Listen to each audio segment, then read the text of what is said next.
Frank Castle has dedicated his entire life to protecting the innocent after an altercation with gangsters resulted in the death of his family. As the Punisher, he has done everything in his power to eliminate all criminals who threaten the peace, even if it means making deals with demons.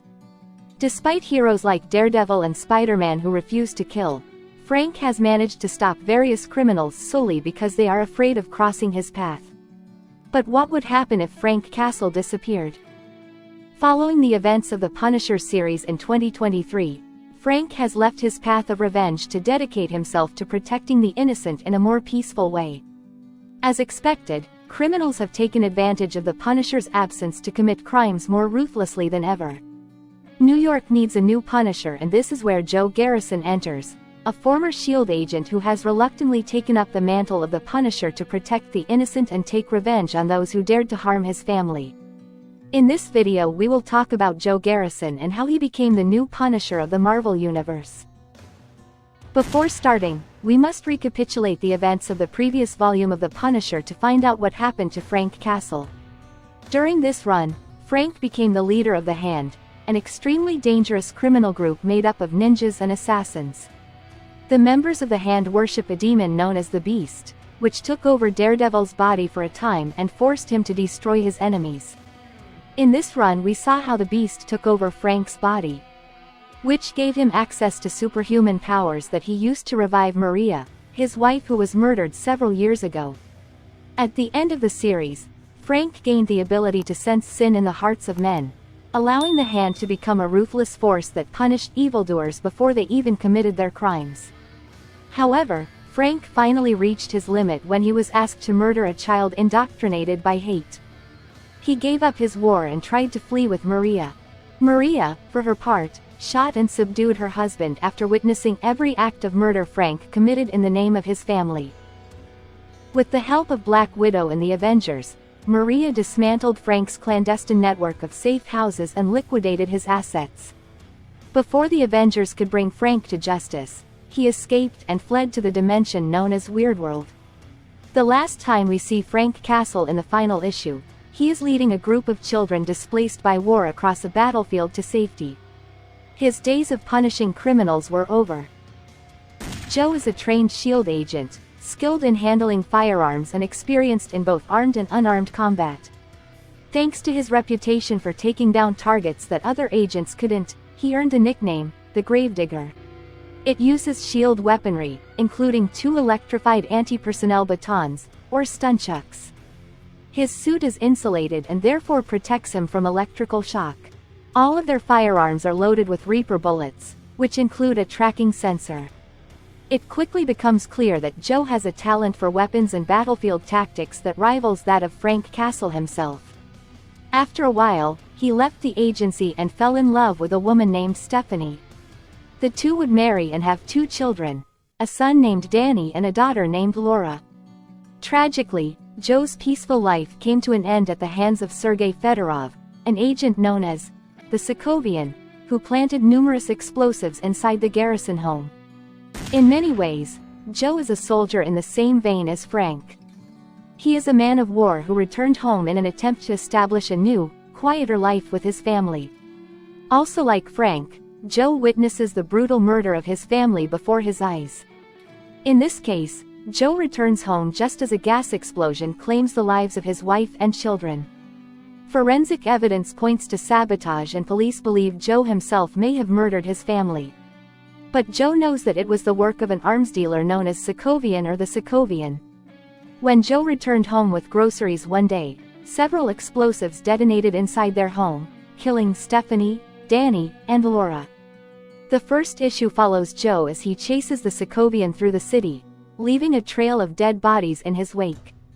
He makes use of a series of abandoned S.H.I.E.L.D. warehouses and reunites with an old colleague codenamed AAA, for weapons and analysis. He also teams up with New York Police Department Detective Paul Linus, who helps him free AAA when she was captured by villains. As Joe cuts a bloody path through Sokovian's criminal accomplices, he attracts the attention of the authorities and the media, who dub him the new Punisher. However, there is a key difference between Joe and Frank. While the old Punisher primarily used firearms and traditional weapons against common criminals, the new Punisher has no qualms about taking on New York's supervillains directly. Its shield technology helps level the playing field. Joe slaughters a group of Mr. Negative's demons, and even manages to kill Mr. Hyde after force-feeding his opponent a massive dose of mutant growth hormone. Issue number 1 culminates with Joe confronting the Sokovian inside a subway station. The Sokovian takes a hostage, believing that the new Punisher shares the original's aversion to harming innocents. Joe responds by taking an impossible shot through a moving subway car and straight into the Sokovian's skull. The murderer of his family has been punished, but the mission still stands. Now Joe has to hunt down the villains who were pulling the Sokovian's strings. Joe's search led him to the stronghold of Offer, a crime boss and information broker. In exchange for sparing his life, Joe demanded information about the murder of his family. Offer revealed that Joe's late wife, a secretary who had flagged suspicious payments to a mysterious source, was the real target of the murder. While Offer didn't know who ordered the murder, he provided Joe with an address linked to the culprit. Joe then seriously injured Offer, but spared his life before leaving once again.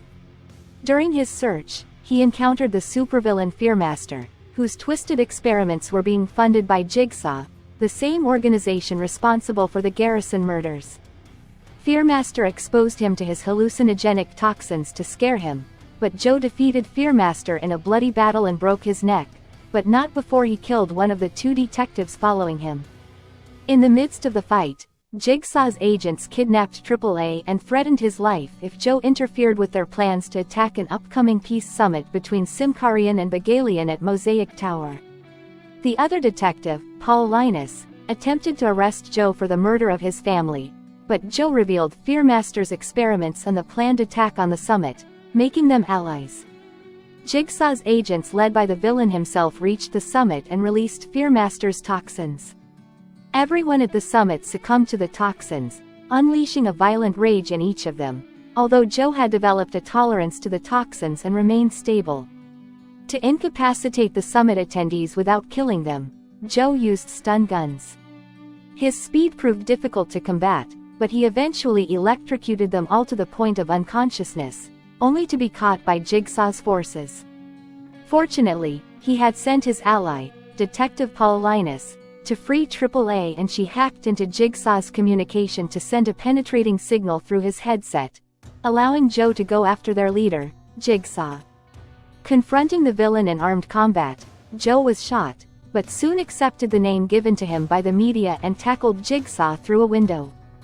Jigsaw landed on a sculpture which stabbed him in the chest, while Joe recovered on the ground and shot him to ensure he did not survive. He met with Linus afterwards, who brought him information about Jigsaw's rumored activity, including serial killers, corrupt corporations, and super assassins. Linus warned Joe that people would still be looking for him for the murder of his family. Joe assured Linus that AAA had taken care of that by modifying the coroner's files to include his name on the bodies of the deceased. His supposed death provided the cover needed to continue his mission of serving justice to criminals while saving the innocent. When Marvel introduced Joe Garrison as the new Punisher in 2023, it was unclear whether the character would be a well-armed super spy or a ruthless force of vengeance like his predecessor. Now, with Joe making a dark and irrevocable decision, the new Punisher has finally become Frank Castle's true successor.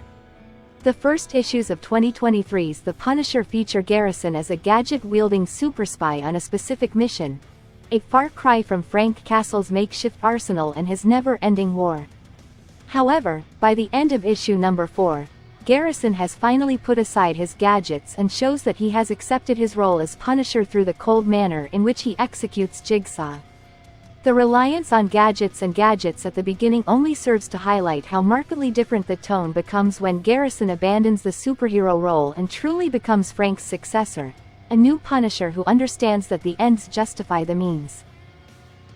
With all the controversy that has surrounded the Punisher in recent years, it makes sense that Marvel would want to distance itself from Frank Castle and the entire police movement he inspired in real life.